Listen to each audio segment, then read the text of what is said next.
So with the Staht LT, the first job is to transfer the load cell from the T25 into the LT frame.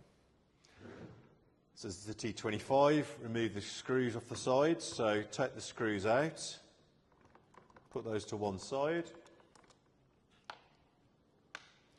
drop the tester onto its side and spin off the nut, put these to one side, take out the load cell. Take your Staht LT,